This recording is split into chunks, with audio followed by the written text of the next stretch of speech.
मेरे दादा और दादी, इनके जैसा इस दुनिया में ना कोई है और ना कोई होगा। वैसे देखा जाए तो दोनों सुबह से लेकर शाम तक सिर्फ एक दूसरे से झगड़ते ही रहते हैं। उन दोनों के बीच मीठी नोक झोंक चलती ही रहती है। सुबह से मेरा चश्मा कहाँ है, मेरी दवाइयाँ कहाँ हैं, पूजा की थाली में आज फूल नहीं तो कल दिया नहीं है, चाय में शक्कर कम क्यों है, घुटनों में दर्द है, चला नहीं जा रहा, फिर भी मंदिर तो जाना ही है, शाम को दोस्तों से मिलना तो है ही। सुबह हुई नहीं और दादा और दादी की नोक झोंक शुरू। मैं अपनी किताब में मुंह छुपाकर दोनों की नोक झोंक देख सुन लिया करती और मन ही मन मुस्कुराया करती। एक तरफ मेरे मम्मी और पापा दोनों बहुत टेंशन में रहते। उन दोनों के बीच नोक झोंक नहीं बल्कि झगड़ा होता रहता। फिर दादाजी आवाज़ लगाकर दोनों को चुप करा देते। फिर दोनों मुंह फुलाकर ऑफिस चले जाते। लेकिन आज सुबह से घर का माहौल कुछ और ही है। ना ही कोई नोक झोंक, ना ही कोई आवाज़। सुबह से आज दादी लाल साड़ी पहने, लाल चूड़ी, गले में बड़ा मंगलसूत्र, माथे पे लाल बिंदी, हाथों में मेहंदी, बालों में वेणी, सज धज के दादी तैयार होकर मंदिर जा रही थी। दादाजी भी अपने नए कुर्ते में जच रहे थे। मुझसे रहा नहीं गया। आखिर मैंने पूछ ही लिया, क्या बात है दादी जी, आज आप इतने तैयार क्यों हुए हो, आज कुछ है क्या? दादी थोड़ा मुस्कुराई। पीछे से दादाजी ने मेरी बात सुन ली और कहा कि हाँ बेटा, आज तो बहुत बड़ा दिन है। आज तेरी दादी ने करवा चौथ का व्रत जो रखा है मेरी लंबी उम्र के लिए। पता नहीं और कितना जीना पड़ेगा तेरी दादी के साथ। कुछ दिनों से वैसे भी इसकी तबीयत कुछ ठीक नहीं है, इसलिए मैंने कहा इस बार व्रत मत रखो। लेकिन यहाँ पर मेरी सुनता कौन है? इतने सालों से जो कर रहे हैं वह करना ही है, फिर चाहे जो भी हो जाए। कहते हुए दादाजी दादी को देखने लगे। उस तरफ दादी जी ने कहा, आपको तो मैं कुछ भी करूं पसंद ही नहीं। हर बात में रोकना और टोकना आपकी आदत ही है। दादाजी ने कहा, हाँ, और हर बार अपने मन की ही करना तुम्हारी भी तो आदत हो गई है। मुझे दोनों की बातें सुनकर मन ही मन हंसी आ रही थी।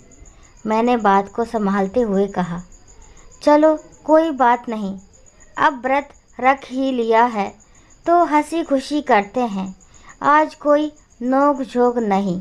दादा और दादी भी मेरी बात सुनकर हंस पड़े। वैसे तो दोनों को एक दूसरे के बिना बिल्कुल नहीं चलता। दोनों में इतना प्यार है, लेकिन कभी भी जताएंगे नहीं। देखते ही देखते रात हो गई। पूजा की सारी तैयारी दादी ने कर ली थी।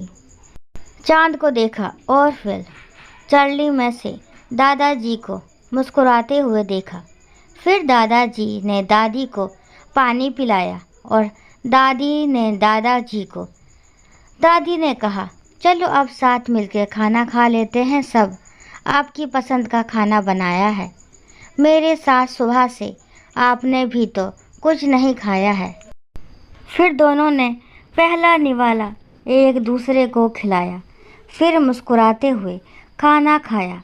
ऐसा प्यार था मेरे दादा और दादी का।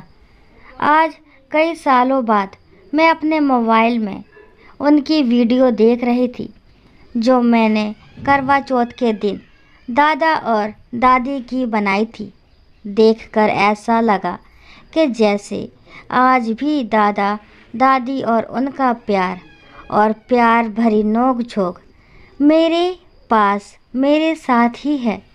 अब तो वह दोनों नहीं रहे, मगर उनके जैसा प्यार मैंने आज तक कहीं देखा या सुना नहीं। दिल कहता है वह दोनों जहाँ भी हो, साथ हो, खुश हो।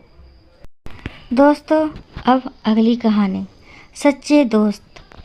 मैं अपने विवाह के बाद अपनी पत्नी के साथ शहर में रह रहा था। बहुत साल पहले पिताजी मेरे घर आए थे।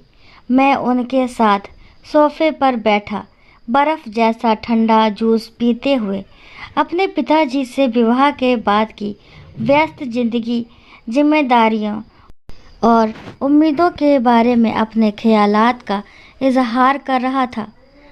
और वे अपने गिलास में पड़े बर्फ़ के टुकड़ों को स्ट्रॉ से इधर उधर नचाते हुए बहुत गंभीर और शालीन खामोशी से मुझे सुनते जा रहे थे। अचानक उन्होंने कहा, अपने दोस्तों को कभी मत भूलना। तुम्हारे दोस्त उम्र के ढलने पर तुम्हारे लिए और भी महत्वपूर्ण और ज़रूरी हो जाएंगे।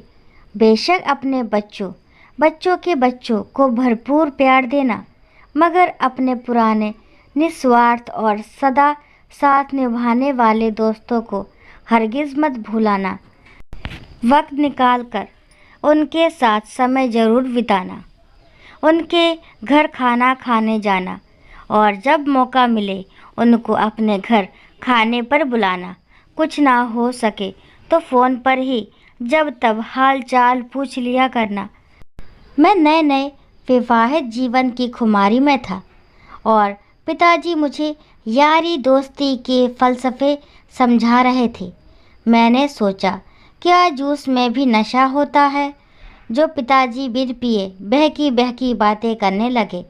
आखिर मैं अब बड़ा हो चुका हूँ। मेरी पत्नी और मेरा होने वाला परिवार मेरे लिए जीवन का मकसद और सब कुछ है। दोस्तों का क्या मैं आचार डालूँगा? लेकिन फिर भी मैंने आगे चलकर एक सीमा तक उनकी बात माननी जारी रखी। मैं अपने गिने चुने दोस्तों के संपर्क में लगातार रहा।